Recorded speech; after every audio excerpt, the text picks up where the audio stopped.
noches a todos. Esperemos que se encuentren muy bien. A nombre de Fundar y Reurbano, les damos la bienvenida a este recorrido. Les paso con Andrés Ceñudo. Hola, ¿qué tal? Buenas noches. Buenas noches a todos. Es un gusto para mí que me haya tocado hoy presentar aquí en el recorrido virtual sobre la Colonia Condesa, que tiene varios nombres oficiales, pero todos conocemos una zona como la Condesa, y hacerlo con María Bustamante Harfuch, que tenemos el gusto de conocernos de hace tiempo, y hoy hace ratito estábamos platicando que pues tiene como unos 8 o 9 años que no nos hayamos vuelto a ver o platicar, y siempre es un gusto estar con alguien que conoce tanto de la ciudad y tanto de estas zonas en específico. Agradecer, como ya decíamos, a Fundark, que junto con nosotros organizamos estos recorridos virtuales que han sido la verdad es que un deleite conocer estos barrios a este nivel de profundidad histórica y de patrimonio.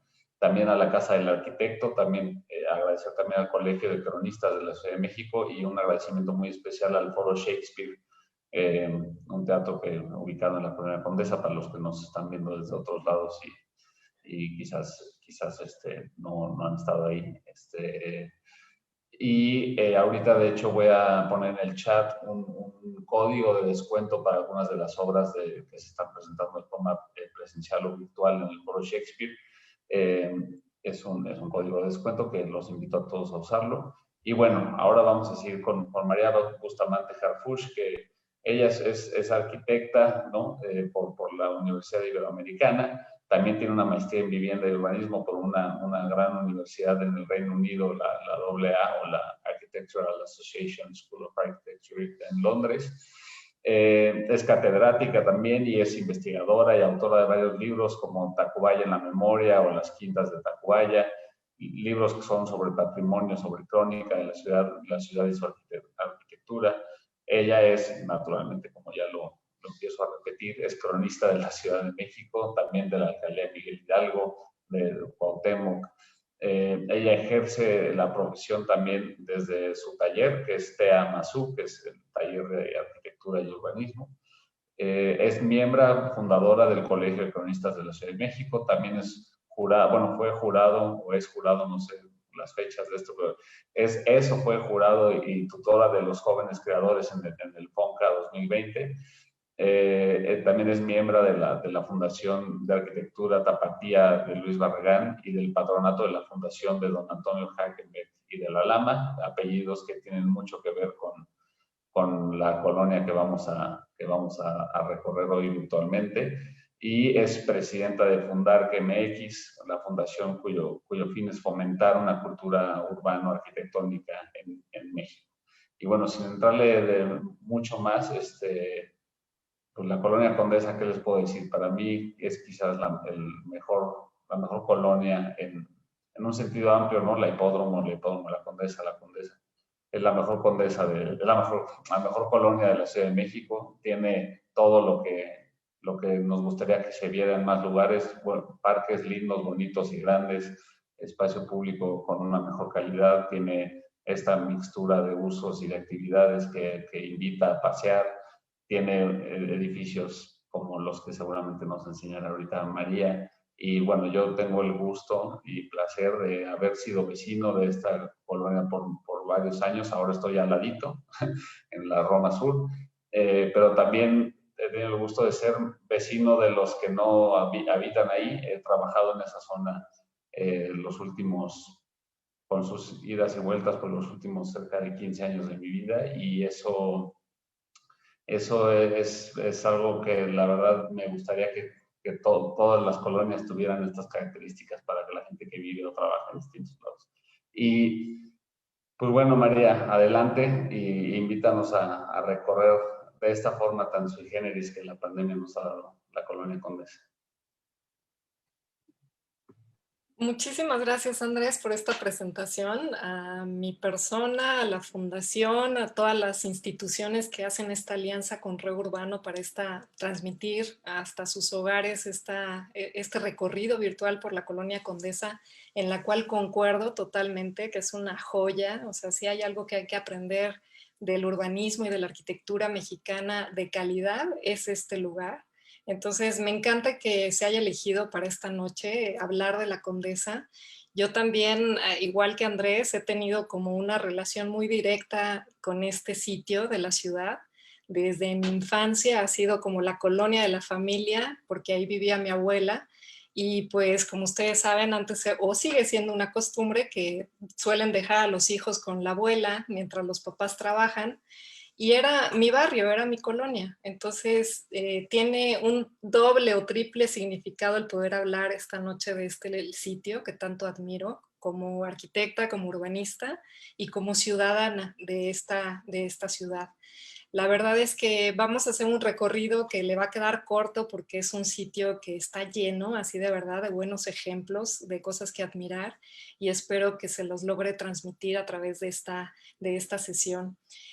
Pues en primer lugar, como ustedes ven, todas estas instituciones o asociaciones que ven en el cartel que ustedes habrán visto en estas semanas, pues hay varias que están localizadas ahí en la zona de la Condesa, la Casa del Arquitecto, el Foro Shakespeare, Reurbano tiene también sus oficinas ahí, Fundar, que MX tiene sus oficinas ahí, y el Colegio de Cronistas también ha tenido como sede esta zona. Entonces, para nosotros es muy importante transmitir que es un lugar lleno pues, de cultura y de valores más allá también del urbano y de lo arquitectónico.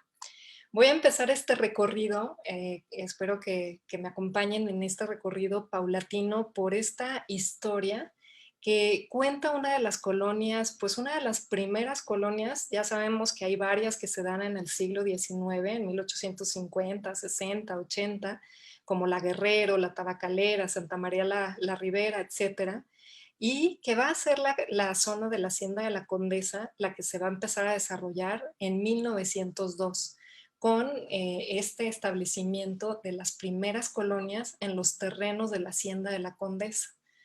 ¿Quién es esta condesa o por qué le llamamos así? Pues es una mujer que tiene un nombre bastante largo, que se los voy a leer.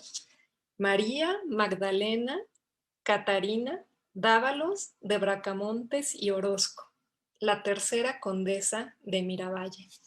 Es increíble el poderse investigar este tipo de información de quienes habitaron la Ciudad de México en los pasados 3, 4 siglos, porque se sorprenderían de la cantidad de personas propietarios que eran eso, condes, duquesas, etcétera, y que tenían rangos nobiliarios.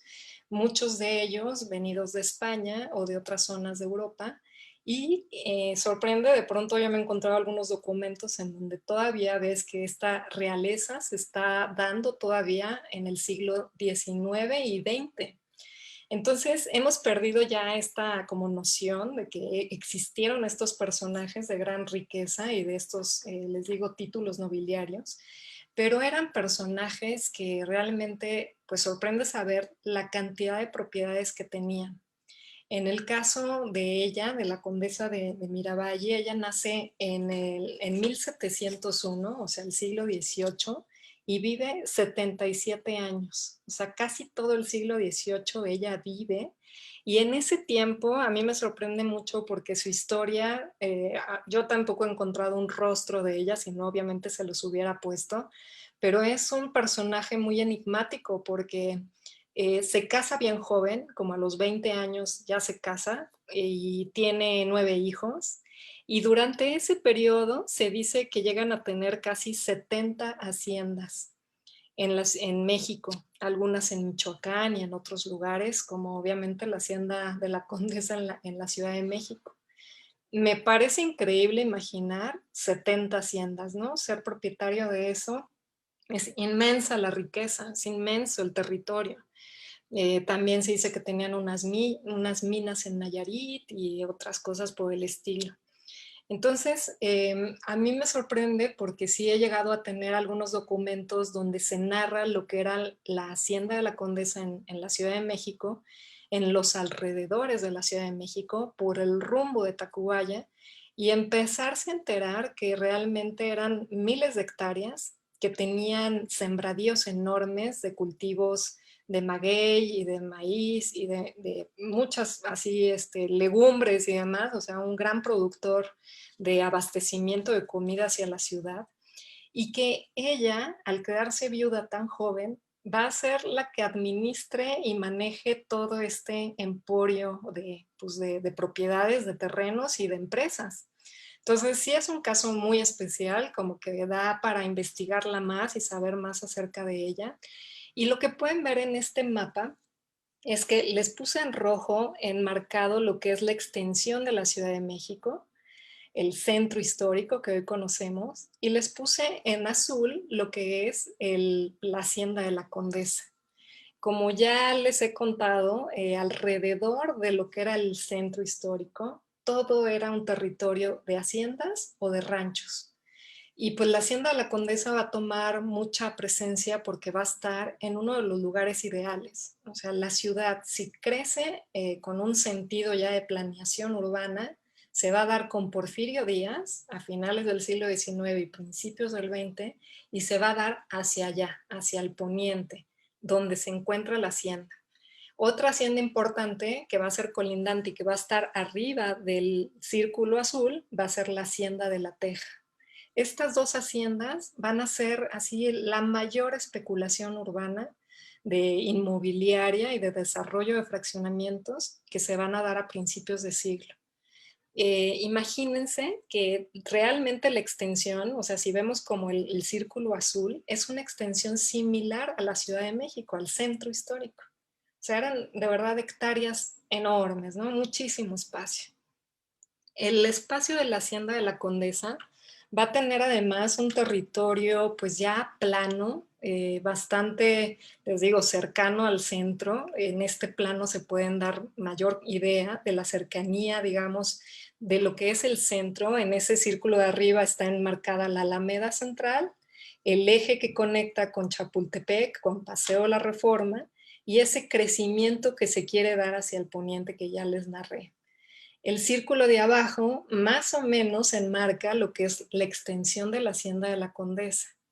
En esta se van a formar muchísimas colonias. Hoy vamos a hablar, les digo, en términos generales de la Condesa, aunque ustedes sabrán que ya por cuestiones de votación y para controlar como la administración de cada alcaldía, cada vez las colonias se han dividido más el territorio, pero en realidad todo es una unidad.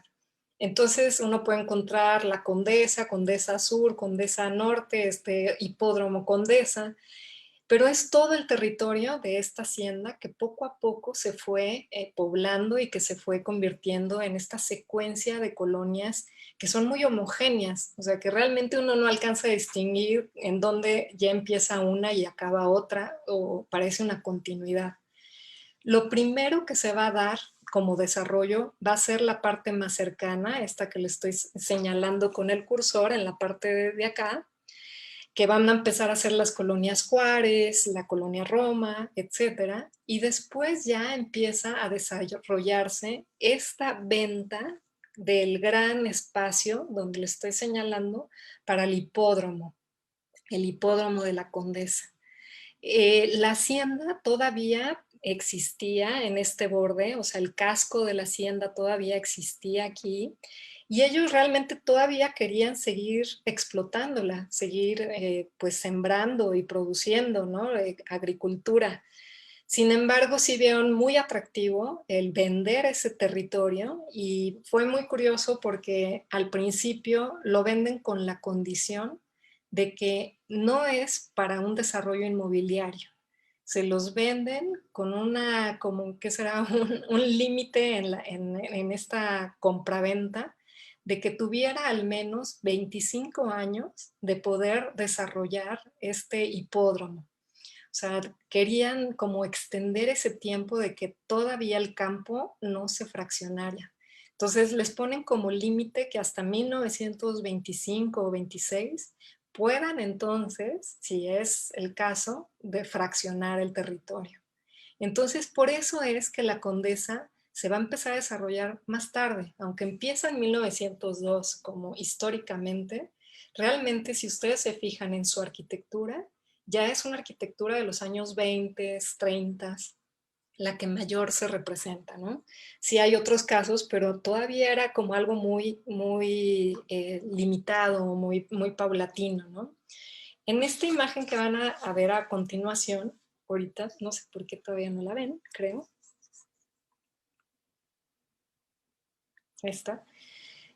Ya pueden ver lo que es el casco de la hacienda y el antiguo camino a Tacubaya. Del lado derecho, Tacubaya, que ya platicamos de ese sitio hace un par de meses, y del lado izquierdo, la hacienda. Les digo que hay relatos de estas escrituras de la hacienda, de lo que era el territorio, de lo que cultivaban, está cuantificado cuántas reses tenían, cuántos magueyales tenían, o sea, todo está cuantificado. Entonces ahí te das cuenta de verdad del emporio que significaba. Todo el territorio de la izquierda, campos de cultivo, son lo que van a tratar de al máximo seguir manteniendo hasta que las colonias y con la revolución pues empieza a ser inminente pues todo su desarrollo, ¿no? Entonces, este territorio lleno de campo realmente va a estar solo delimitado por estas calzadas que se ven con árboles, que nos sorprendería la cantidad de estas calzadas que son desde el siglo XVII o XVIII, que en realidad existían para dividir los campos de cultivo. Como cuando hoy va uno a Querétaro o Puebla y demás y ves estos caminos que separan propiedades por estas arboladas, lo mismo existía entonces. Y en la gran mayoría de los casos, los urbanistas que fueron haciendo los nuevos fraccionamientos mantuvieron estos ejes compositivos.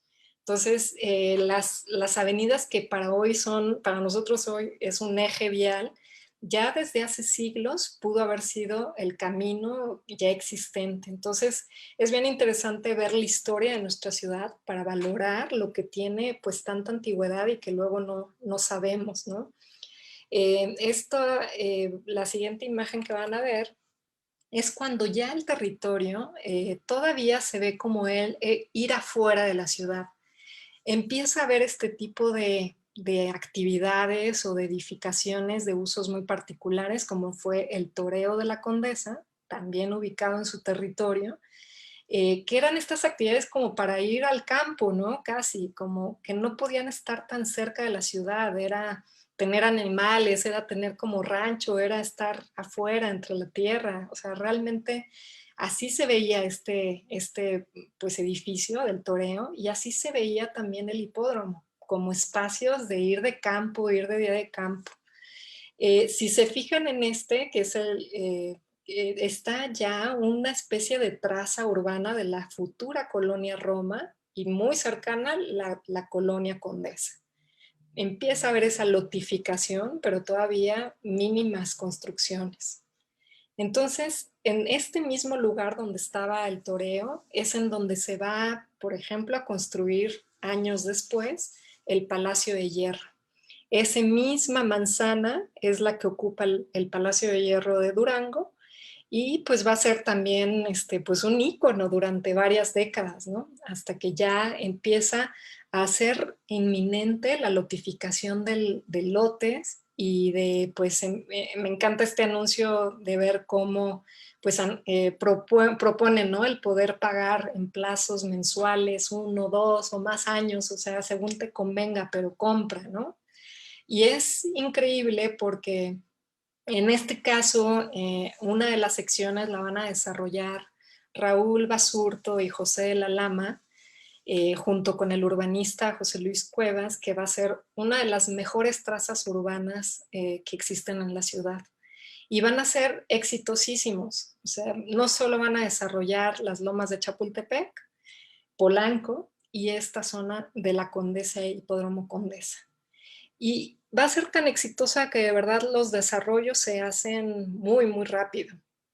Aquí les muestro una de las fotos de este antiguo hipódromo de la Condesa, el cual pues estaba en la mera zona central que hoy reconocemos como el Parque México, y que pues era eso, tomar el camino de la Avenida Nueva, que es Avenida Insurgentes, era la Avenida Nueva, o sea, se acababa de hacer y era como una conexión hacia el área sur de la ciudad. Y aquí vemos que realmente pues era un campo llano, muy, así muy básico, y pues por la historia se sabe que realmente el hipódromo no va a tener éxito, no va a ser un proyecto rentable económicamente. Además, le toca justo la revolución, o sea, no es un buen momento para hacer este proyecto. Sin embargo, sí hubo obviamente carreras de caballos. Se dice que trataron también hacer carreras de perros, ya saben, el galgódromo, y también incluso carreras de autos. Y pues ninguno de estos fueron realmente una empresa viable, ¿no? Entonces, para los primeros desarrolladores va a ser fue una empresa difícil, ¿no? El haber arriesgado el comprar todo ese terreno y el no poder desarrollar hasta varios años después. En este mismo, ahí vemos otra imagen también del hipódromo por detrás. Y pues es interesante porque esto que parece que ya no existiera nada, que ya no hay un vestigio, de pronto uno si camina rumbo al Parque España, por ejemplo, se puede encontrar con estos breves elementos, algunas piedras, algunos fragmentos de escalinatas, algunas como balaustradas, así casi como perdidas en los parques, que de hecho muy pocas se reconocen, si uno no sabe, pues la pasas de largo y no te enteras, pero que son estos como vestigios de lo que alguna vez fue este hipódromo en el lugar, aquí en el Parque España. Ahora, algo bien importante para el desarrollo de esta zona es justo los tranvías. El que hubiera esta conexión de tranvías que ya llevaran de la Ciudad de México hacia las poblaciones que estaban en el poniente o en el sur de la ciudad. Hablamos de Tacubaya, Mixcoac, incluso llegar hasta San Ángel o Tlalpan, cambió por completo como la dinámica, ¿no? Antes tener que ir a caballo, pues era un trayecto de 40 minutos, una hora, luego en carreta a lo mejor 30 minutos, y luego el tranvía 20 o 15 minutos. Entonces eso hizo que realmente la expansión urbana fuera muy viable y muy atractiva. El poder vivir fuera de la ciudad y trabajar en la ciudad. Entonces, estos tranvías van a ser esa conexión fundamental con estos terrenos de cultivo. Y bueno, aquí vemos otra vez la traza, esta magnífica traza de José Luis Cuevas, el arquitecto urbanista. Y vemos justo el espacio del antiguo hipódromo con esa pista alrededor que prácticamente la retoma. También con esta avenida de la avenida Ámsterdam que hoy conocemos. Y pues la maravilla de esta colonia es que, como ya les había dicho en alguna ocasión, las colonias nuevas tenían que adecuarse al territorio circundante. Tenía que tener, no sé por qué, sí me dicen que hay como un cuadro amarillo, pero no sé por qué es, creo que ya se quitó. Gracias. Otra vez creo, pero bueno, esto que les quería mostrar es que la traza tenía este objetivo de poderse conectar hacia alrededor, ¿no?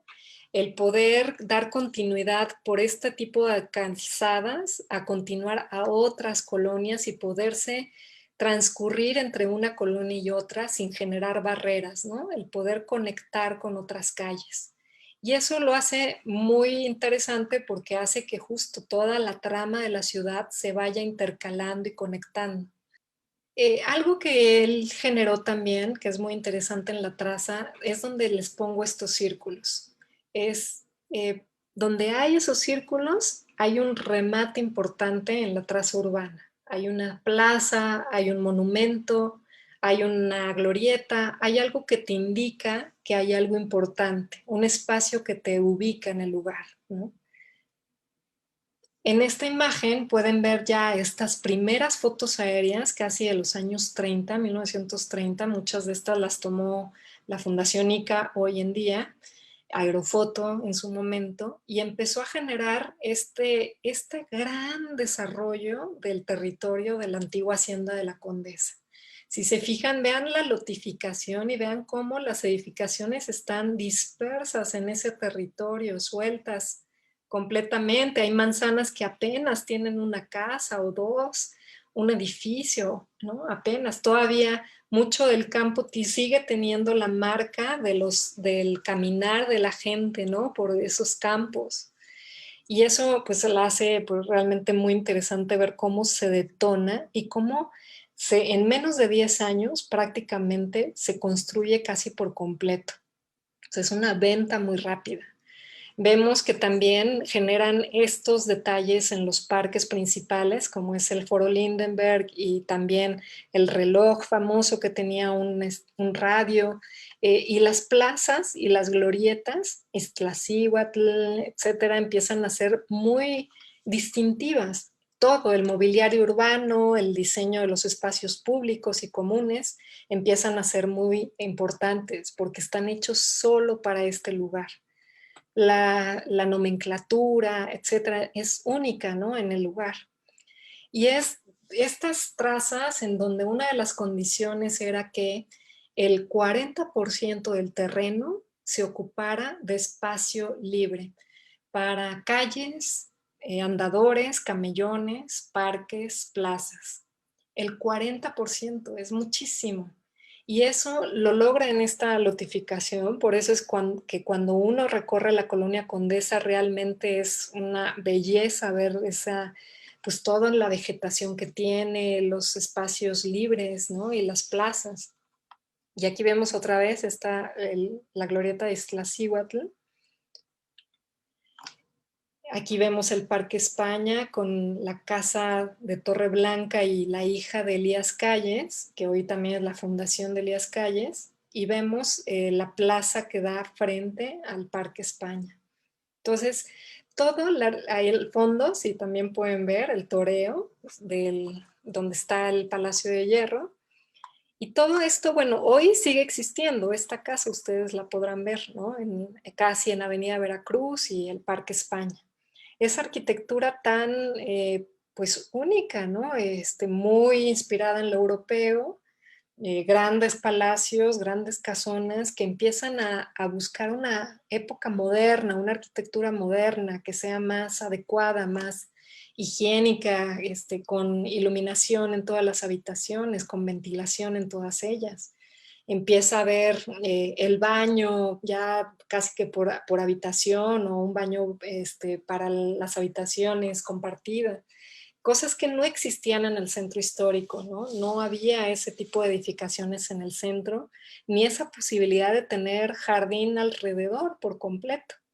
En este caso empiezan a importar muchísimo la arquitectura europea, pero también se empieza a dar todo un muestrario de arquitectura mexicana que empieza a buscar su propia identidad. Eso es, yo creo que una de lo más grandioso de la Colonia Condesa y en todas sus fracciones, el Hipódromo Condesa, que es esa diversidad arquitectónica que en pocos lados se da de manera tan armoniosa. O sea, si se fijan aquí como la estilo neocaliforniana, y luego funcionalista de los años 30, 40, empieza a combinarse de todo en un mismo lugar, estilo Art Deco, o sea, empieza a ver de todo en el mismo sitio. Y esta composición de ejes, como lo pueden ver a lo largo de la línea roja punteada, de conectar una avenida con un remate de una glorieta o una fuente con otra calle. Eso es también una riqueza increíble cuando uno va caminando o en bicicleta o en auto, encontrarte con estos detalles. Y aquí, pues les digo, es ese muestrario de arquitectura neobarroca, de arquitectura moderna, y les digo, con una gran armonía entre todas, ¿no?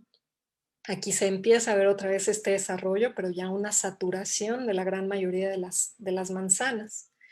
Y esta arquitectura que hoy en día está siendo muy estudiada. Hay varios libros, guías de arquitectura, estudios que ha hecho la UNAM, que ha hecho la Ibero, que han hecho la UAM, de tratar de catalogar toda esta diversidad, porque no solo es arquitectura valiosa, de buena calidad, de muchos estilos, etcétera, sino que también son ejemplos de los grandes arquitectos del siglo XX. Serrano, Pani, Barragán, etcétera. Y aquí, en este pues, entorno también, vamos a ser como muy conscientes de que obviamente es una zona que ya ahora, sobre todo también con el temblor del 2017, volvimos a saber que es una zona todavía de transición hacia lo lacustre. Un terreno que sigue siendo ya muy cercano a los antiguos lagos, y que hace que el terreno sea un poco más fangoso, diría, y ha hecho que hubo, pues bueno, ustedes lo saben, mucha pues demolición y mucha caída de edificaciones, sobre todo en el terremoto del 85, lo cual pues vació muchísimo la colonia y cambió su dinámica. Gente que había vivido ahí 70 años, pues de pronto vio la oportunidad de pues salirse de ese sitio. Y eso cambió la dinámica de sus habitantes. Es una colonia que desde los 20, 30, 40 fue generando muchísimo arraigo. Yo creo que todavía si ustedes se prestan a hablar con los habitantes, pues la mayoría de ellos han nacido ahí y ahí se ha quedado y hay de todo. Es el típico lugar en donde uno encuentra el mercado, este es el mercado justo en Avenida Michoacán, vean la época en los automóviles que lo acompañan y que sigue estando, ¿no? Sigue siendo un punto de referencia para el lugar. Algo que a mí me encanta de esta zona y que siempre ando buscando los nombres de los edificios, me encanta que hayan bautizado a la mayoría de los edificios, que tengan su propio nombre. Me parece que es, pues que todo debería de tener como un nombre que lo distinga y que en este caso a mí me encanta porque justo no hay otro edificio San Martín, no hay otro edificio Basurto, no hay otro edificio Princesa, no hay otro edificio Tehuacán, o sea, es este y no hay otro más. Y eso les da pues una personalidad y una presencia increíble como en la historia urbana del lugar. El edificio rosa, vean además la tipografía de cada uno de los edificios, te habla también de sus años, ¿no? Es una colonia que te habla de su época constructiva y te habla de en qué periodo se dio, casi solita, ¿no? Es años 30, es años 40, es años 50, es 2010, o sea, y eso se encuentra en pocos lugares. Aquí lo que están viendo ustedes es una fotografía de la ventana de mi niñez. Les digo que mi abuela vivía en este edificio de los años 20, clásico de la Condesa, y yo me asomaba muchísimo en esta ventana balcón a ver al frente el edificio Condesa. Este fue mi espacio donde de verdad pasé mucho tiempo de mi infancia y me permitió conocer lo que era pues su arquitectura por dentro también, que es estos espacios que empiezan a hacer la transición de la arquitectura del centro histórico de grandes alturas a alturas un poco más ajustadas, pero todavía grandes, ¿no? De estas distribuciones raras, curiosas, en donde para ir a una habitación tienes que pasar por otra y por otra y por otra, donde no hay todavía una lógica de la funcionalidad, de la privacidad y de lo público, pero que tienen una belleza increíble, ¿no? En su espacio, o sea, estas ventanas clásicas como importadas de lo europeo, y que retomamos aquí, ¿no? Y todo esto, pues tuve la oportunidad, fue una de mis primeras obras de poder restaurar de un estado, pues de abandono, de 30, 40 años de abandono, y luego pues de poderlo ver restaurado y regenerado. Y que es también esta historia ya saben, la renta congelada, ¿no? Que existió hasta hace, pues reciente, ¿no? Unos 15, 20 años. Eso de la renta congelada hizo que muchísima gente pues viviera en estos lugares por toda su vida, porque podían pagar rentas de los años 40, ya en el 2000, bueno, casi 1990, seguir pagando los mismos 40 centavos. Y eso generó que muchas propiedades pues se pauperizaran, que se deterioraran, porque ya a los propietarios no les interesaba restaurarlos, arreglarlos, y pues los habitantes tampoco invertían mucho más en ello, ¿no? Esa ley pues ya se quitó, ya lo saben, pero eso generó un cambio también en sus habitantes y en toda la dinámica de una colonia que va cambiando en lo económico y va cambiando en los periodos, ¿no?, de vida.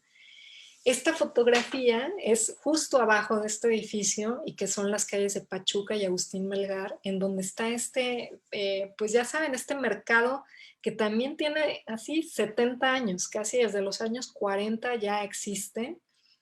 Casi ha sido un proyecto en donde los locatarios pues también heredan los puestos de su padre al hijo y al hijo al nieto y así, y que son increíbles, o sea, realmente tienen pues, lo mejor, ¿no? Así de los productos que traen de todo, pues de todo de Xochimilco y verduras y etcétera, y se han vuelto un clásico. O sea, aquí es de estas cosas que suceden en las calles, en donde los propios vecinos pues apoyan que existan, ¿no?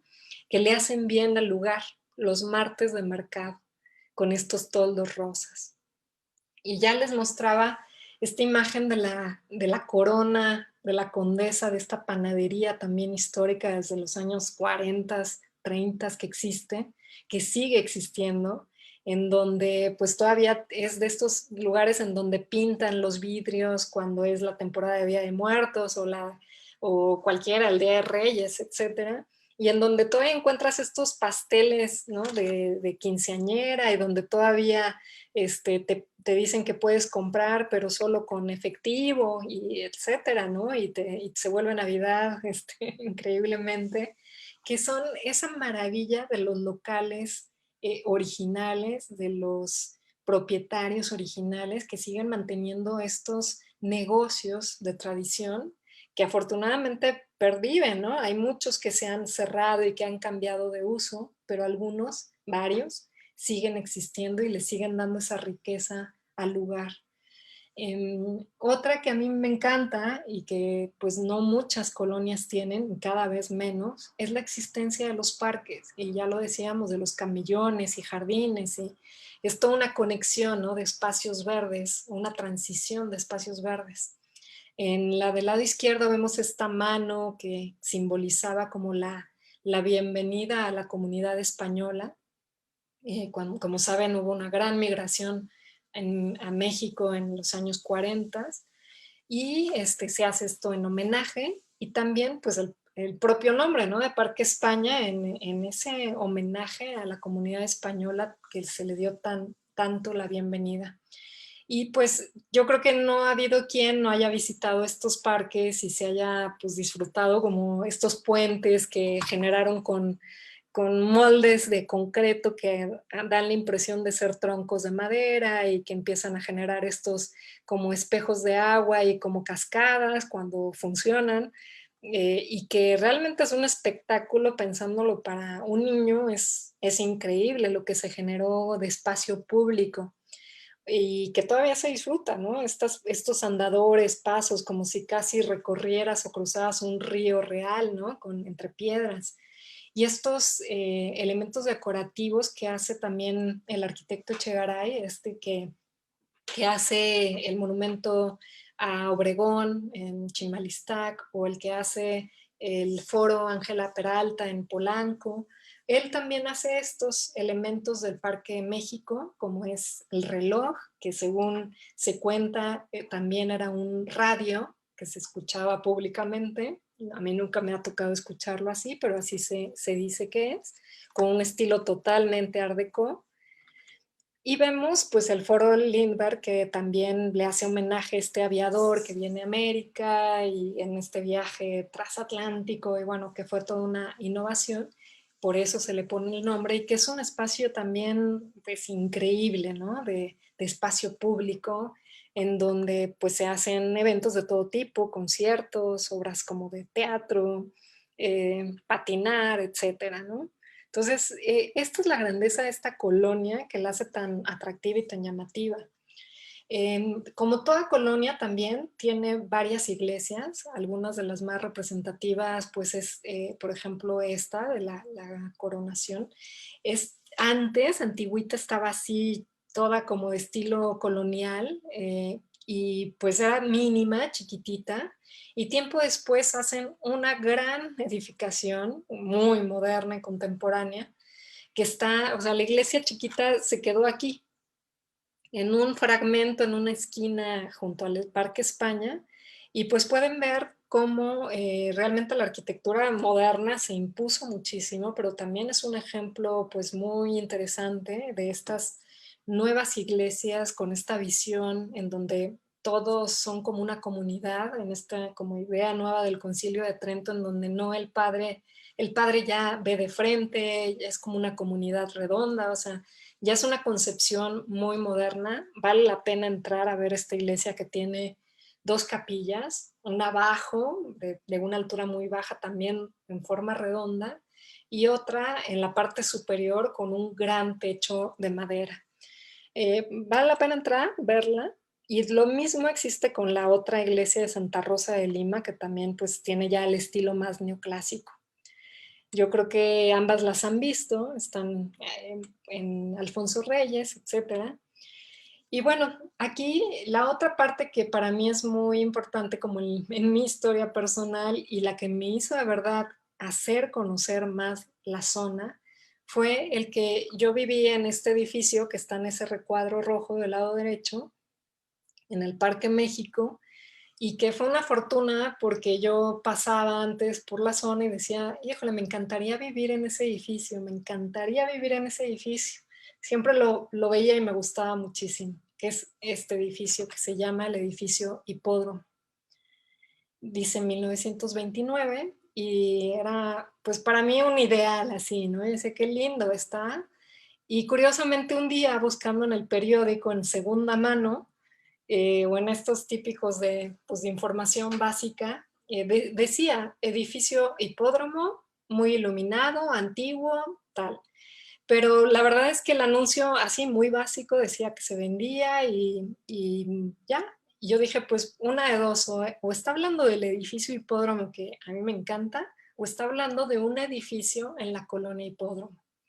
Y bueno, resultó que fue este, y ahí viví unos años que me hicieron, el vivir en un lugar te permite pues recorrerlo a diario, verlo a diario, voltear los ojos, hacer tus caminos ahí, todo, ¿no? Comprar ahí, estudiar ahí, ver ahí todas las cosas. Y eso me permitió empezar a recorrerlo y empezar a disfrutar la gran arquitectura que tiene.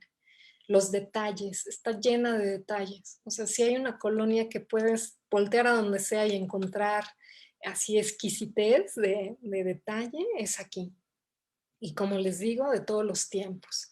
Este edificio el arquitecto Serrano, el abuelo, el primero, es, como ustedes ya lo saben, un ícono de la arquitectura mexicana. A pesar de lo que ha estado afectado en ambos terremotos, se ha buscado su salvación y su reestructuración para que siga existiendo y siga siendo el hito que es. Ahí te encuentras la arquitectura de Barragán, o sea, con estas primeras edificaciones funcionalistas que hizo en el mero Parque España. Te encuentras obras del arquitecto Mario Pani con su estilo funcionalista bellísimo. A mí me encanta este pequeño edificio en el Parque España.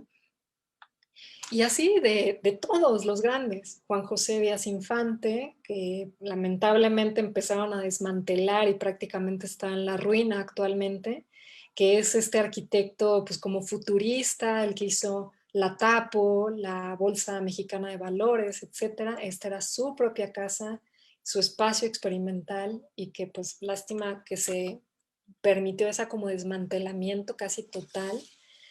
Y es un lugar en donde también a quien le pregunten, pues va a tener mucha añoranza, ¿no? Les digo, los negocios que había, por su arquitectura, por la gente. A mí me tocó ir todavía a este cine, el Cine Lido o el Bella Época, ambos nombres tuvo, en donde eran estas salas de 500, 1000 personas para ir al cine, cosa ya también muy rara hoy en día, pero que era pues bellísimo, ¿no? Con su telón rojo, como a la vieja usanza de los grandes teatros, y que pues bueno, fue una intervención muy drástica, no sé si decir que a favor o en contra, en su momento fue muy triste ver que la sala de cine antigua se perdía, pero bueno, hoy yo creo que todos disfrutamos este centro cultural Bella Época y vemos que creo que hay como un micrófono abierto. Este Centro Cultural Bella Época, que hoy es parte del Fondo de Cultura Económica, que la verdad también es una obra de arte de Hendrix en los plafones y una pues, intervención muy osada del arquitecto Teodoro González de León. Y bueno, otra de las cosas que a mí me sorprendió mucho viviendo en la zona y que admiré inmensamente fue el poder visitar la casa de Alfonso Reyes, que hoy muchos, bueno, pueden entrar, es la Capilla Alfonsina, así le llaman, es un centro cultural, me parece lo maneja el INBA, y fue una de las primeras bibliotecas que yo llegué a conocer de una persona, pues como él, tan notable, pero un espacio público que es un espacio privado. O sea, esta es la biblioteca de un solo hombre. Y me impactó muchísimo. O sea, el espacio es bellísimo, es esta como doble gran altura, 2 pisos llenos de libros, saturados de libros, y poder visitar estos espacios privados es como un gran agasajo. Y eso es algo de lo que también la Condesa está llena. No todos son públicos, pero cada vez más hay espacios privados que ahora son públicos y es interesante saber todas pues, las personalidades que han vivido en la zona del arte, personas del arte tipo Juan Soriano, el pintor, escultor, pues Teodoro González de León, el arquitecto, muchísimos literatos, o sea, realmente es una colonia llena de personalidades así, relativas al arte, al humanismo, ¿no? A la cultura. Y pues muchos de ellos también además coleccionistas, como Ruth Lechuga, que también con una gran colección de máscaras mexicanas, o sea, hay una sensación de cultura inmensa en todo este territorio. Entonces, los invito a que un día, ya que podamos estar saliendo más, visiten este lugar, la Capilla Alfonsina. O sea, también además algo que me encanta es poder ver los espacios privados de otros con todos sus objetos, ¿no? Sus sillas, su pluma, su escultura, su retrato. O sea, es muy bello. Y bueno, otro lugar que también es muy significativo para nosotros, para la fundación, para Fundarqui, pues es la Casa del Arquitecto, ¿no? Que está en el límite entre la Condesa y la Roma en Avenida Veracruz 24.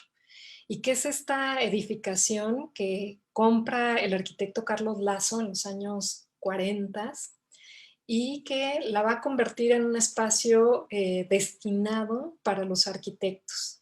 Él quería, imagínense que no existía el Colegio de Arquitectos en la ubicación que hoy todos reconocen en Avenida Constituyentes, y él hace que tengan una sede, un lugar, un centro social, un centro educativo, un centro profesional, y que va a funcionar como tal pues, durante varias décadas. Y generando foros, generando conferencias, generando varias actividades como gremiales y de interacción.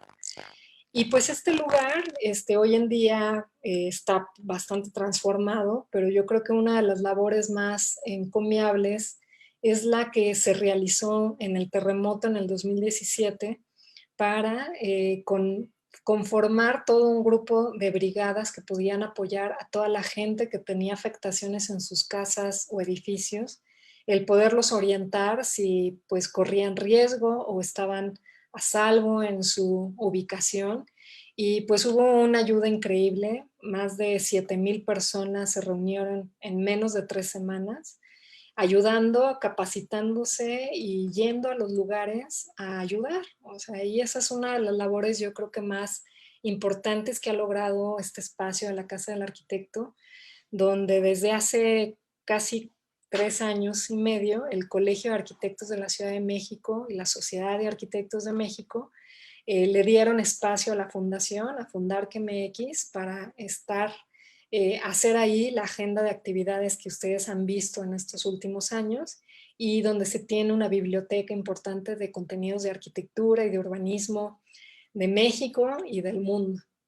Y bueno, este sitio, les digo, generó toda esta dinámica, y pues da orgullo el poder pertenecer como a proyectos que puedan ser tan positivos como para la comunidad. Ahora, la colonia Condesa, en sus varias secciones, tiene negocios de tradición que es, o sea, no hay quien, yo creo, no ha ido a la nevería Roxy. Es una joya, o sea, ese estilo de los años así 60, de la típica cafetería como norteamericana adaptada a México, y los sabores tradicionales de México, de la nieve de mamey, etcétera, de nuez, ¿no? Realmente lo vuelve icónico, nos sigue dando esa identidad de que son estas colonias antiguas, y que nos da muchísimo gusto que perduren este tipo de negocios. El bicicletero, que igual lleva 70, 80 años, otra vez, que han pasado negocios de padres a hijos, etcétera, y donde, o sea, de verdad encuentras todo, ¿no? El talachero, el costurero, o sea, cada uno de los oficios, el plomero, el cerrajero, el tal, todo está al alcance de unas cuadras, ¿no? Y esa diversidad es la que también la hace muy rica, y la que lamentablemente también se ha ido transformando con esto que se llama, pues o sea, que empieza a descentrificarse y empieza a gentrificarse, o sea, a expulsar a los habitantes originales por nuevos negocios.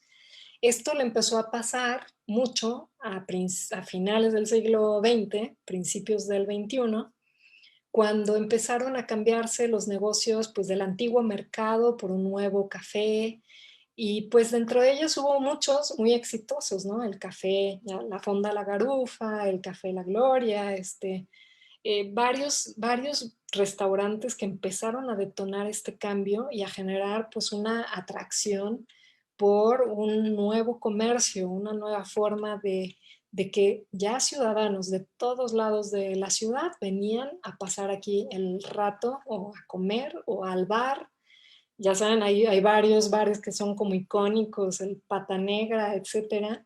Y eso empezó a cambiar por completo la dinámica del lugar, y empezó a cambiar el que la ferretería se convirtiera en galería, la tienda de electrodomésticos se volviera otro restaurante, y a modificar, a que el lote baldío se volviera este tipo de intervenciones pues artísticas, y ya saben, el típico donde hay food trucks y comida diversa. Entonces ha ido teniendo un cambio muy, muy, muy radical, cosa que a los originales, a los habitantes originales no les encanta, a muchos, pero que a muchos les atrae justo esta diversidad.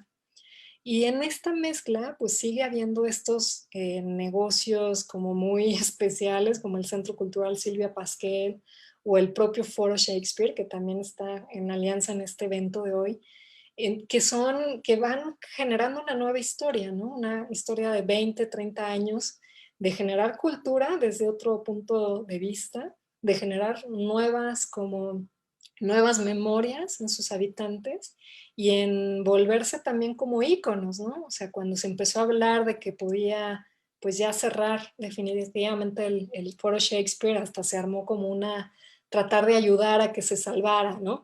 Empieza a haber ya una nueva pues, alianza con los lugares y con lo que te va dando pues nuevos servicios, ¿no?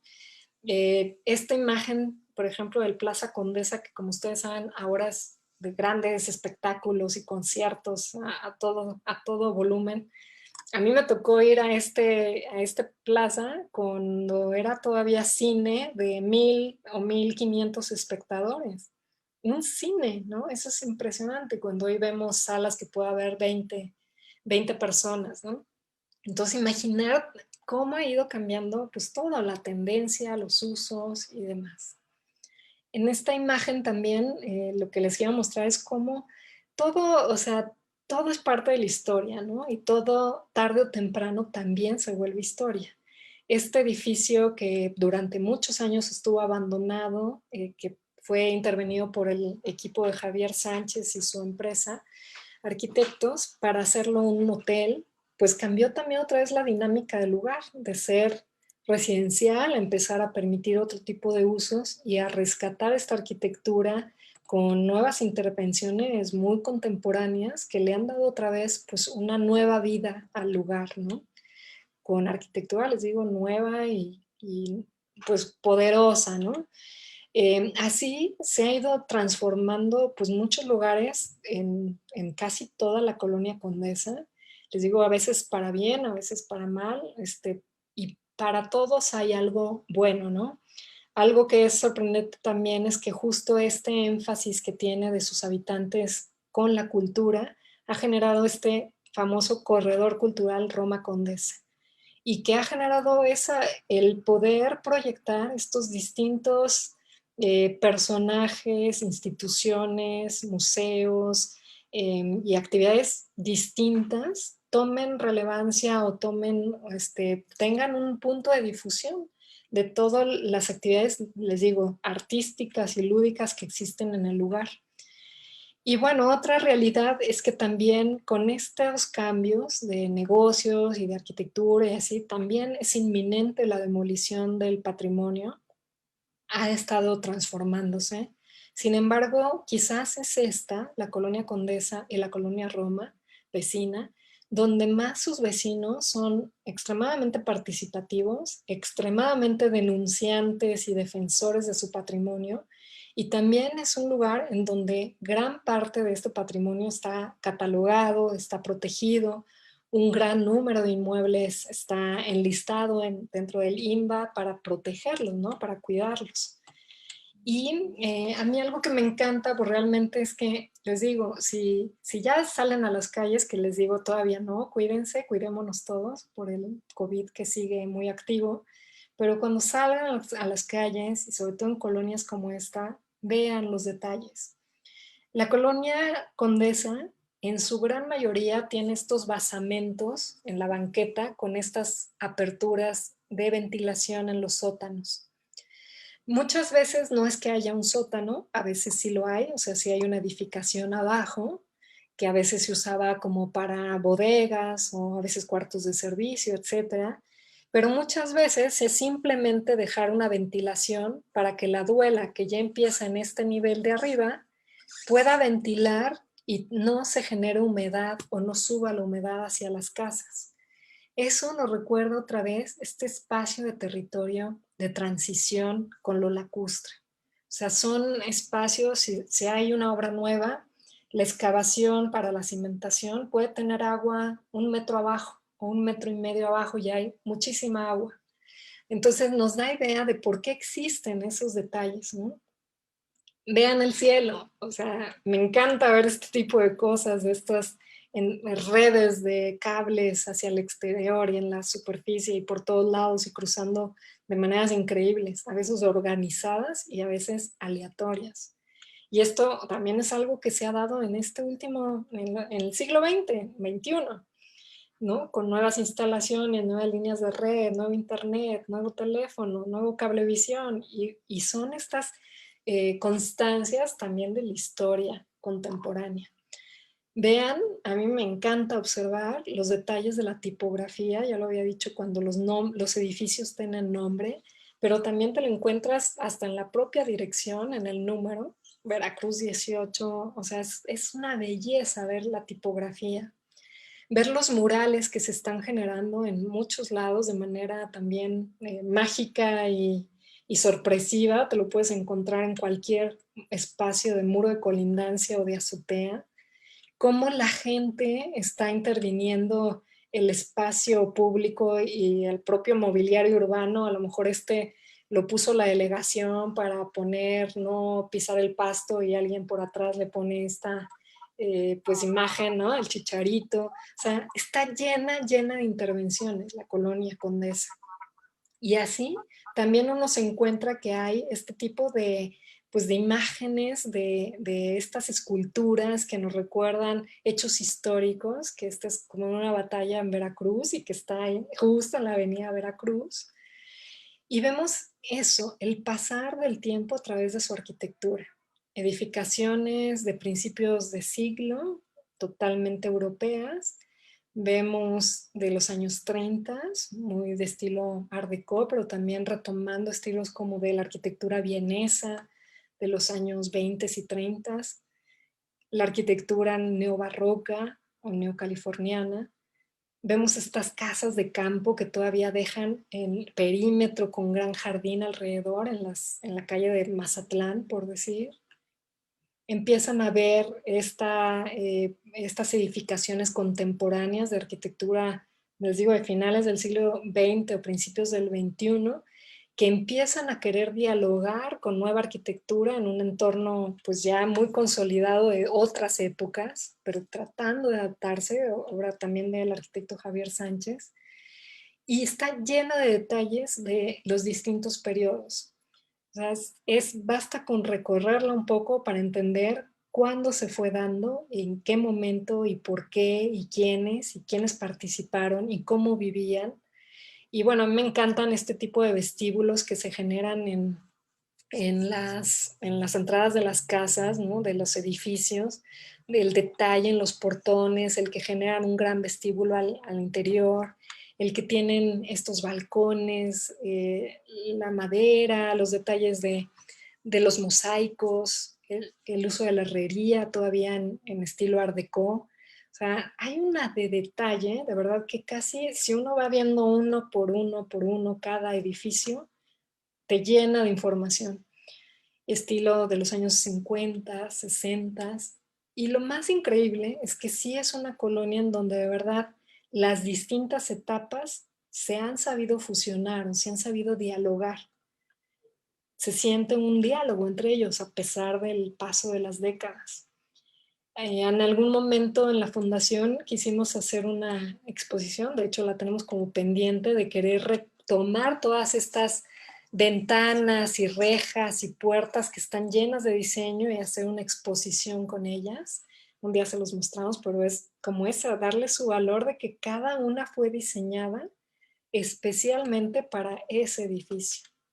Y así, ven, o sea, si uno levanta los ojos en la colonia Condesa, si uno ve cada esquina tiene un detalle arquitectónico increíblemente bello. Y aquí vemos 3 épocas también, ¿no? Vean la tipografía de este edificio. Dice edificio, si no me equivoco, Michoacán. Vean el detalle de esta esquina. O sea, y retoman de todo, ¿no? O sea, estilo Art Deco, estilo Bauhaus, estilo de todas las épocas, y ahí lo encuentras. Vean los acabados, te dice mucho, ¿no? El típico mosaico veneciano en miles de colores, lo vemos también mucho. Estos conjuntos de viviendas, esta arquitectura también que últimamente la estamos viendo cada vez más de arquitectura antigua con intervención contemporánea en la parte superior o lateral o arriba o atrás, en algunos casos muy acertada y en muchos pues muy violenta y muy agresiva con el edificio antiguo. Hay de todo. Y también vemos que muchos, o sea, en ese momento hubo la gran fortuna de que muchos arquitectos o ingenieros le pusieron su sello a la casa o al edificio. Y eso nos da todavía una mayor información, ¿no? A mí me encanta eso, ojalá se siguiera haciendo casi como por ley, que tuviera el edificio el nombre del arquitecto, la fecha de construcción, porque nos daría mucha más información que después es casi imposible recopilar. Y pues esto te lo encuentras también en casi cada casa. Y los interiores, ¿no? De estos espacios que justo eso, la arquitectura o la ciudad no es solo la lectura de las fachadas y de su exterior, es la lectura de los espacios interiores, de los detalles arquitectónicos que tiene, ¿no? Barandales, puertas, ventanas. Y es esta construcción, ¿no? Que sigue. Reurbano está ahí, o sea, muchas empresas están ahí interviniendo la ciudad y haciendo pues, la nueva historia del siglo XXI.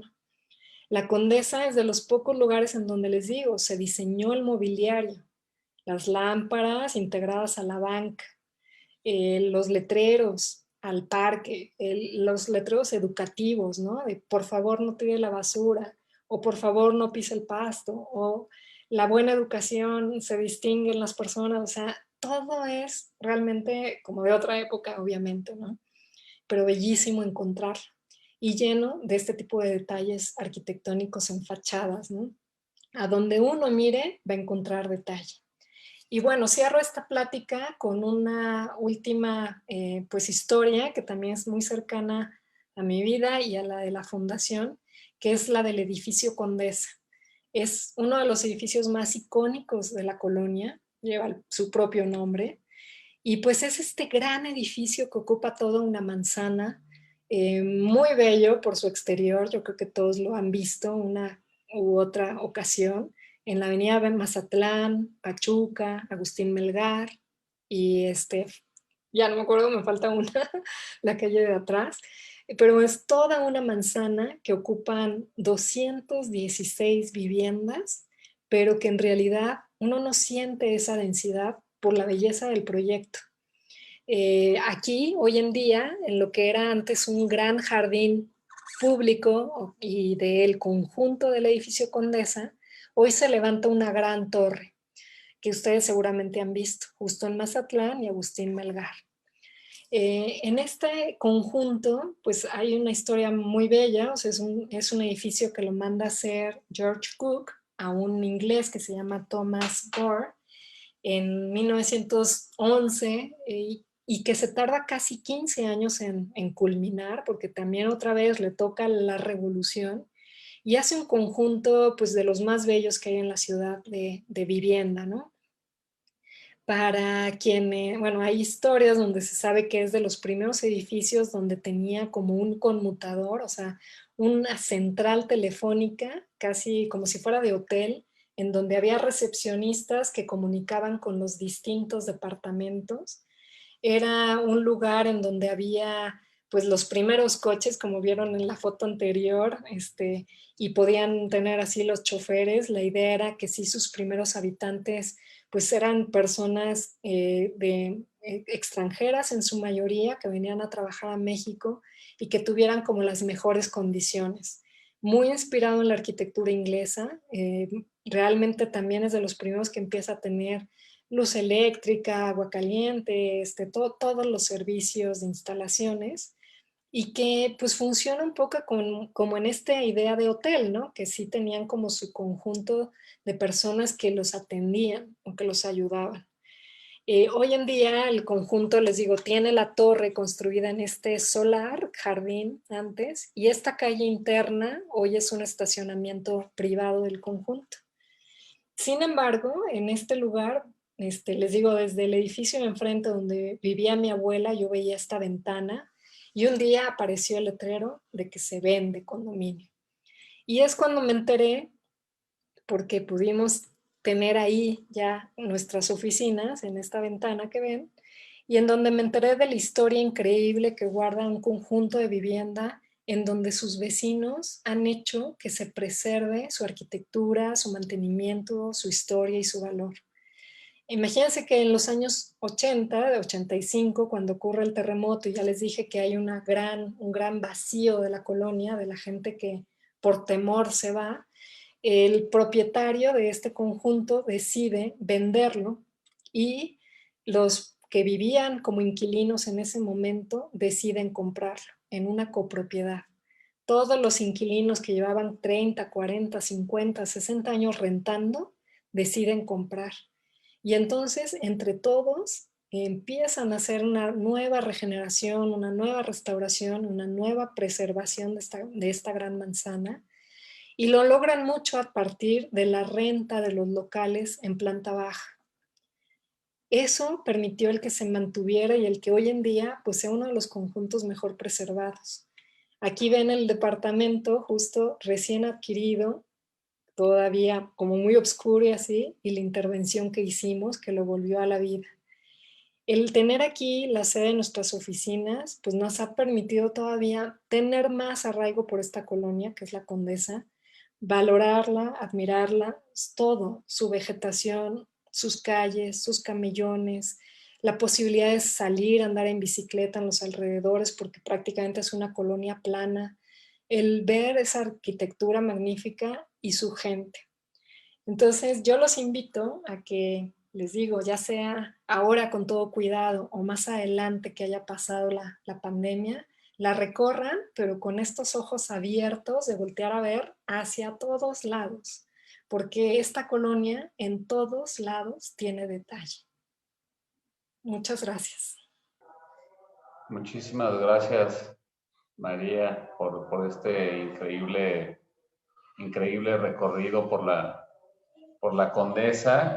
Digo, a manera de conclusión o de juntar un poco las piezas, es increíble ver este recorrido también desde el punto de vista primero de la historia de la propiedad, ¿no? Los ciclos de producción de la tierra o del suelo y cómo eso va cambiando, ¿no? Desde una tierra agrícola de un solo propietario hasta lo que hoy vemos que tiene miles de propietarios en distintas formas y estilos, ¿no? Lo que hablabas de cómo se fue dando este desarrollo, las ventas de lotes y hoy vemos ventas, ¿no? Empezó siendo una gran hacienda y hoy vemos ventas de departamentos que pueden llegar hasta los 40, 45 metros cuadrados. Esa digamos, pulverización del patrimonio de la ciudad. Y también nos habla mucho de la unión que es necesaria para lograr buenos proyectos entre tantos actores, ¿no? Vemos a los propietarios o a una iniciativa privada, digamos, y las exigencias que se dan para el fraccionamiento que hoy otorgan un gran valor público, como esta exigencia del 40% digamos, área libre o espacio público, que hoy en día le dan ese gran valor a la colonia que tiene y que vemos hoy muchos ejemplos de otras colonias en donde se han desarrollado recientemente y que derivado de no tener este tipo de exigencias o de sinergias, yo diría más bien entre el interés público y el interés privado, pues tenemos unos resultados que son notablemente peores, ¿no? Digo, no voy a decir colonias para que nadie se sienta agredido. También el tema de los tranvías, ¿no? Podemos hablar hoy en día que está en moda en el desarrollo urbano, el desarrollo inmobiliario, el tema del desarrollo orientado al transporte y bueno, esto cómo el tranvía fue estructurando la forma de expansión y de desarrollo de este fraccionamiento, la importancia de la permeabilidad, de la continuación de los fraccionamientos previos en la colonia Roma y cómo era importante unir esa permeabilidad y darle continuidad a esas calles para que se sintiera esta transición de una manera más tranquila. La diversidad que hablabas de tipos de arquitectura y esta combinación y ahí digo, hablando un poco de lo que hacemos en Reurbano, que es trabajar mucho con inmuebles preexistentes y ya sea catalogados o preexistentes sin alguna catalogación, pero que nos interesa siempre buscar preservar la mayoría o todo lo que nos encontramos que existe, que tiene un valor y que se puede salvaguardar. Ahí siempre es importante ver esa huella, ¿no? Ver el valor que tiene lo que se hizo antes y cómo le podemos dar valor de nuevo y también cómo combinarlo con lo nuevo, ¿no? Perderle el miedo también un poco a atrevernos y decir, bueno, cada generación tenemos el derecho de dejar nuestra huella en el espacio construido. También, bueno, ya hablamos, ¿no? Hay de todo, ¿no? Y la importancia de los usos mixtos, esto no es casualidad, ¿no? Esto o sea, no es casualidad que haya otras colonias que no lo tienen, ¿no? Y es porque hay unos impedimentos legales para lograrlo, ¿no? Y eso es algo que tenemos que empezar a combatir. Y bueno, ahorita que mencionabas que cerrabas, ¿no? Bueno, no fue exactamente el cierre, pero sí la parte final sobre la importancia del edificio Condesa y cuando empezábamos, que yo te decía que es una colonia en la cual he vivido muchos años, pues bueno, casualmente viví durante casi 6 años en los edificios Condesa, tuve el gusto de vivir en 3 departamentos distintos dentro de ese complejo, todos en planta baja, porque no me gusta subir escaleras. Y la verdad es que es una maravilla, ¿no? Es un espacio increíble que tiene esta fortaleza vecinal, ¿no? Me acuerdo de las cuentas que se pagan de mantenimiento, son para la zona, para el valor que tiene, más son ridículas, ¿no? Dices, no puede ser, y en gran parte es por este sentido de copropiedad y el gran valor que se le obtiene a los locales comerciales y la muy mala, digo, la historia, la necesidad y demás va haciendo su trabajo, y por eso hoy tenemos esa torre en donde antes había ese jardín, que digo, estaría increíble que siguiera habiendo un jardín, pero bueno, también ni modo, hay que darle cabida a las necesidades que se van dando. De hecho, si no me equivoco, el predio de enfrente también era parte del edificio, el predio donde estaba antes el taller de coches, y que hoy en día hay un edificio también de Javier Sánchez. Y eso también era parte del, digamos que el complejo del edificio. Y bueno, yo desde que empezamos ya decía que era la colonia que me parecía la mejor colonia del país y lo sostendré, y después de ver esto y de esta empapada tan increíble de la formación y cómo se fue fundando y madurando y que sigue, ¿no? Creo que uno de los grandes aprendizajes de esto es, hoy en día es una de las colonias que más dinámica inmobiliaria ha tenido, y esta flexibilidad y al final la ciudad es un libro abierto, nunca se cierra, y siempre habrá distintas fuerzas y inercias que dejan huella en lo que vemos y en lo que caminamos, y es la verdad increíble, y muchísimas gracias por compartir todo este conocimiento a través de este recorrido. Y ahora vamos a dar paso a los comentarios o preguntas que puedan tener, y Yasmín nos va a ayudar con eso. Buenas noches, gracias Andrés. Sí, esperando que hayan disfrutado este recorrido que fue muy, muy interesante, la verdad. Bernardo Sánchez nos pregunta sobre la parte de hipódromo. ¿Quién diseñó la traza? Muchas gracias. Gracias primero, Andrés, por tu síntesis. O sea, sí estabas, sí pusiste atención, sí viviste ahí, sí te encanta. Gracias, de verdad, por tus comentarios. O sea, de verdad, redondeaste muy bien todo. Yo creo que me encanta que digas que justo tenemos el derecho de hacer nuevo patrimonio hoy, ¿no?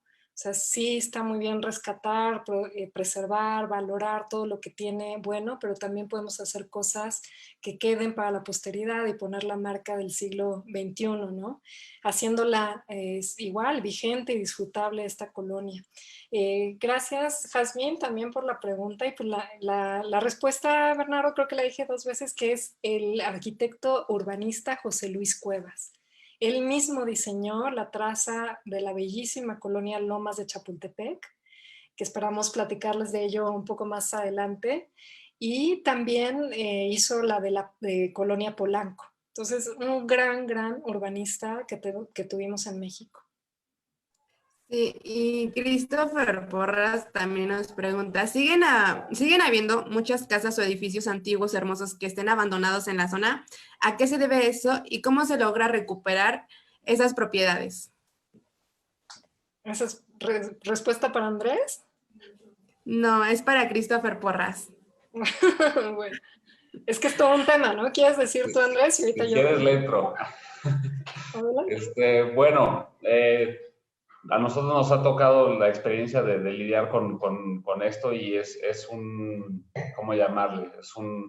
Es una montaña rusa de las cosas que te puedes encontrar, porque efectivamente es increíble que en una ubicación como esa, con estas características que profundizaba María, que haya propiedades que los dueños no están dispuestos, digamos, a cuidarlas y ponerlas en valor, o que están en otro tipo de problemas, ¿no? Encontramos de pronto muchas propiedades que tienen problemas de sucesión, es decir, de herencias no arregladas, o pleitos en donde se están disputando la propiedad, y por lo tanto, en tanto eso no se resuelva, no se puede hacer gran cosa.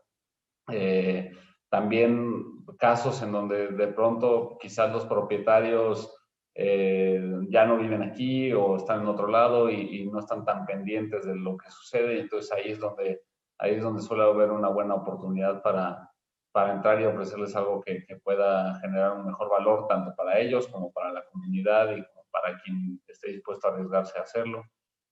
Tenemos una historia ahí, por ejemplo, una anécdota en un proyecto, no voy a decir dónde, pero sí es en la Colonia Condesa, en donde hace 2 años tuvimos un conato de invasión del predio, ¿no? por grupos, digamos, delictivos, ¿no? Que vete tú a saber qué actividades hacían, pero me puedo imaginar que algo de narcomenudeo y demás, ¿no? Ese tipo de fenómenos suceden, ¿no? Y en fin, tienes que actuar muy rápido para que por la vía legal poder hacer frente a eso, porque si no, entonces entras en un nuevo ciclo de imposibilidad de hacer algo ahí, porque tienes que resolver un problema más grande, ¿no? Entonces, todo ese tipo de fenómenos están en una licuadora que suceden y que de pronto no te imaginarías que pasan en una de las colonias de mayor valor y mayor, digamos, relevancia para la ciudad y para el país, ¿no? Porque es una referencia para todos los mexicanos, la Condesa. Excelente respuesta, muy completa. O sea, pasa de todo. Sí, justo. Y Mabel Cabrera nos pregunta, en Alfonso Reyes, antes Juanacatlán, había varias columnas que tengo entendido tenían que ver con el suministro de agua en el pasado. Me pregunto por qué y cuándo la retiraron. ¿Alguna idea? No se han retirado, Mabel. Esas columnas siguen existiendo en Alfonso Reyes. Y si tomas el auto y vas por todo Alfonso Reyes, División del Norte, y sigues hasta Xochimilco, su huella, vas a entender el camino que lleva el río de Santiago, de Xochimilco hasta la Condesa. Y es una obra macro, así, de la ciudad, de llevar agua potable a la ciudad, que lo hace Porfirio Díaz con esta intención, eso de traer más agua desde allá, o sea, casi 30, casi 40 kilómetros de un acueducto subterráneo. Entonces, estas columnas que ves en medio del camellón, y que les digo, se ve en todo este recorrido de la ciudad, son lumbreras para que ventile el agua y tengan como una especie de escape, tanto como de olores, como de si hay sobresaturación por época de lluvia, tenga como un espacio de escape. Entonces, ese camino te indica, abajo está el acueducto de Xochimilco a la Condesa. Increíble. Y Ilse Santa Rita nos pregunta, ¿dónde puedo buscar algún recorrido presencial por colonias? Imagino que ahorita estarán suspendidos muchos de ellos, pero normalmente, ¿dónde podemos encontrar estos recorridos presenciales? Pues muy buena pregunta y pues obviamente yo les diría pues con nosotros, con FundarkMX. Así ya lo ven en la pantalla, fundarkmx.com. Y pues efectivamente, el último recorrido presencial que tuvimos este año fue en febrero y de ahí en adelante todo cambió en nuestra agenda, todo se volvió digital, virtual y pues creemos que así va a seguir mientras no haya, pues ya baje la pandemia y todos estemos a salvo. La verdad es que pues creemos que este ha sido un muy buen medio de llegar a ustedes, de llevar la misma información casi. Obviamente en vivo es pues mucho más bonito porque lo estás viendo con tus ojos y demás y recorrer las calles. Pero también la verdad es que en estas transmisiones también podemos enseñarles pues mapas antiguos, fotos antiguas, cosas que complementan mucho también esa visita. Entonces, pues sí, síganos, ¿no? A todos los que estamos en el cartel, o sea, a Re Urbano, a Fundark, a la Casa del Arquitecto, al Foro Shakespeare, al Colegio de Cronistas, todos tienen una gran labor detrás de fomentar la cultura y de difundir lo valioso de México en su urbanismo, en su arquitectura. Ahí sí se me permite también el guayabazo, esta alianza para realizar estos recorridos a través de diferentes colonias que surgió desde Fundark y de Re Urbano. Sin duda, hicimos algunos presenciales también antes de toda esta situación, pero es algo que yo creo que tenemos que encontrar la forma de hacerlo presencial después y juntos, porque la verdad es que han sido bastante exitosos y seguiremos enfocando para que sigan sucediendo en esta y en muchas otras colonias. De acuerdo, sí. Y ahí están las páginas web y todo eso para que pues, se familiaricen, ¿no? con estas actividades. Sí.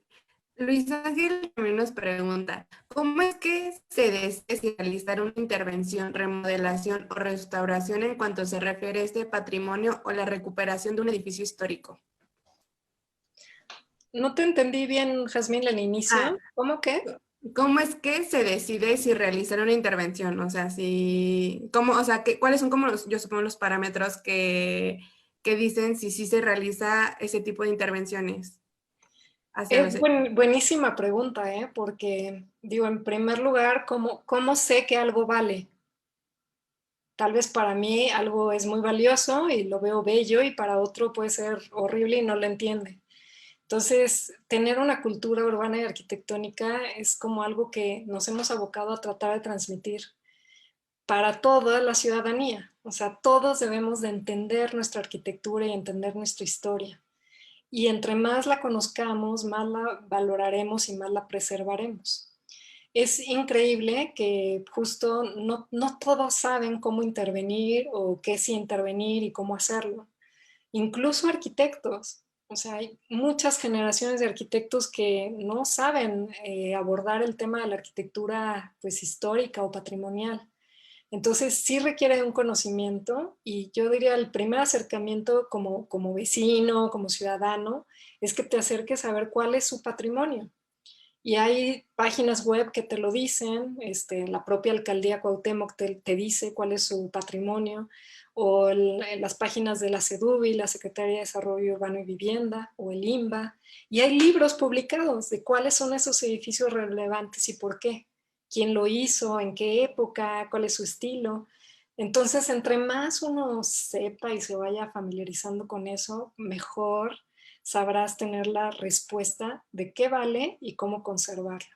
Entonces sí requiere una cierta sensibilidad, un aprender, un apreciar, ¿no? Un mirar las cosas diferente. Entonces, qué buena pregunta y te agradezco mucho y ojalá y sí todos los ciudadanos supieran lo que vale su colonia, supieran hasta de dónde viene el nombre, que muchísimas personas ignoramos, o sea, ¿por qué se llama así? ¿Por qué se llama Polanco? ¿Por qué se llama Nápoles? ¿Por qué se llama Tlalpan? ¿Por qué se llama Azcapotzalco? O sea, de verdad es increíble que empecemos por eso, ¿no? ¿Por qué se llama así? ¿Por qué mi calle se llama así? ¿Desde cuándo? O sea, y así cada vez profundizando más, pues nos lleva a valorar la ciudad y a saber que hay que intervenirla diferente. Y pues se ha hecho mucha labor, ¿no? Para que cada vez más haya patrimonio reconocido. Sí, para nosotros es impresionante saber que menos del 0.001% es inmuebles catalogados o patrimoniales ya protegidos. Es un porcentaje muy mínimo a todo el patrimonio que tiene nuestra ciudad. Entonces nos falta mucho trabajo de reconocerlo, de valorarlo y también de saber intervenirlo. Andrés quería complementar algo. Sí, ahí digo, al menos hablando por nosotros como grupo, como Red Urbano y como las intervenciones que hemos hecho en inmuebles preexistentes, algunos de ellos patrimoniales, bueno, la mayoría de ellos con un carácter patrimonial. Nosotros, además de la investigación histórica de la que habla María y de conocer y reconocer lo que está ahí construido, también hay un tema de encontrarle un valor a lo que hoy en día es único, ¿no? Es muy difícil replicar este tipo de edificaciones y de superficies y por lo tanto lo hace más escaso y por lo tanto le da un mejor valor en el sentido de que hoy en día el reglamento de construcciones no te permite hacer alturas de más de 360, por ejemplo. Y cuando encuentras algo que tiene esas alturas, pues en lugar de tirarlo, hay que aprovechar que tienes algo que por historia ya lo tiene y si lo tiras no lo podrías replicar, ¿no? Y entonces en ese sentido nosotros siempre lo que buscamos es, tenemos una cultura de no desperdicio, ¿no? Entonces si encontramos algo que vale la pena, que tiene una buena estructura, que tiene una buena funcionalidad y además tiene todo este contexto histórico, pues no tiene sentido tirarlo para volver a traer ladrillos nuevos que hagan exactamente lo mismo. y eso también tiene un círculo virtuoso en términos de sustentabilidad, en términos del número de camiones de cascajo que no salen y del número de camiones de material nuevo que no llega, y esa reutilización de lo que tiene valor también hay que ponerla en juego, además de lo que decía María, que es el reconocimiento de la historia, ¿no? Y de esta huella que hablábamos hace rato. Me encanta esa postura, la de no desperdicio, o sea, lo que vale hay que aprovecharlo. De hecho, es sorprendente que justo a veces lo más valioso lo tiramos y lo que está horrible y lleva mucho tiempo de deterioro y de no valor sigue permaneciendo en la ciudad. Entonces sí, revaloremos lo que tiene sentido, lo que no tiene desperdicio, aprovechémoslo y generamos una ciudad viva, activa y pues vigente cada vez en su tiempo, ¿no?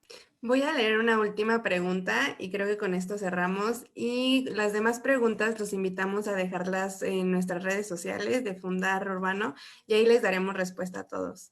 Es parte, bueno, no tiene el nombre como tal y pregunta si hay una propuesta de restauración de la vegetación urbana original, ya que se ha perdido la legibilidad de su paisaje urbano con reforestaciones diversas. La verdad es que siempre se han hecho intervenciones como ocasionales por cada época pues de alcaldías, ¿no? De que va cambiando el alcalde y uno nuevo y con una nueva tendencia. Ha habido momentos muy positivos, o sea, me recuerdo cuando estaba Jorge Legorreta como alcalde en la Cuauhtémoc, que empezó a regenerar justo los ejes de camellones, como es el Mazatlán, la parte que luego se convierte en Durango, gran parte del Parque México y de la España, de regenerarlo y de volver a reactivar su vegetación, sus andadores, sus banquetas, sus pasos peatonales. Luego, en las recientes, en los últimos 2 o 3 periodos de distintos periodos políticos, empezó a generarse mucha intervención de lo de la autoridad del espacio público y empezaron a integrarse los ¿cómo se llaman? Los parquímetros y empezó a haber esta generación de nueva, pues de introducción de nueva vegetación a partir de la creación de las que llamamos orejas en las esquinas que se expanden para que el peatón pueda cruzar un poco más seguro las calles y que se empieza a generar una nueva vegetación que hemos estado viendo, yo creo que todos lo han visto en casi toda la Ciudad de México con ese mismo criterio, ¿no? Que tiene volardos bajitos, que tiene estas plantas que tienen una flor blanca, o sea, que empieza a generar como una armonía, una homogeneización. Eso se trató de hacer en los últimos periodos, pero ahora esa autoridad del espacio público desapareció. Entonces, siempre la ciudad va jugando al ritmo de cada periodo político. Entonces, no es que haya un proyecto que debería de haberlo, como de largo plazo y de planeación a futuro, de pensar la colonia Condesa, Hipódromo Condesa, todo esto de aquí a 30 años y que vaya teniendo una armonía en su arquitectura de paisaje. No es casuística, yo diría, y pues va cambiando por cada periodo el criterio que se tenga en la SEDUBI, en la alcaldía y demás. Entonces es muy aleatoria y yo creo que la llegan a ver, ¿no? Se llega a notar. Bueno, pues muchas gracias a todos, muchas gracias Jazmín por la moderación de las preguntas. Muchísimas gracias a María Bustamante por compartir todo este conocimiento y muchísimas gracias a todos ustedes. Ahorita quedamos 77, pero en algún momento rebasamos los 100 y gracias a todos por dedicarse casi 2 horas de su día para recorrer junto con nosotros de forma virtual la Colonia Condesa y los estaremos seguramente invitando a próximos recorridos en otras colonias de la Ciudad de México y quizás algún día de otras ciudades del país también. Muchas gracias. Sí, sigan nuestras redes para enterarse. Me parece que en un mes vamos a estar hablando de la Casa Barragán. También se cumple, es como el aniversario luctuoso de Luis Barragán y pues vamos a estar ahí juntos, Reo Urbano y Fundar MX, hablando de esta magnífica casa Patrimonio de la Humanidad. Y pues gracias, porque sé que también en todas las redes sociales que se estuvo transmitiendo en vivo, en Facebook Live, también hubo mucha gente que nos siguió y hubo muchos comentarios que en su momento les daremos respuesta. Gracias a todos, buenas noches y gracias por acompañarnos.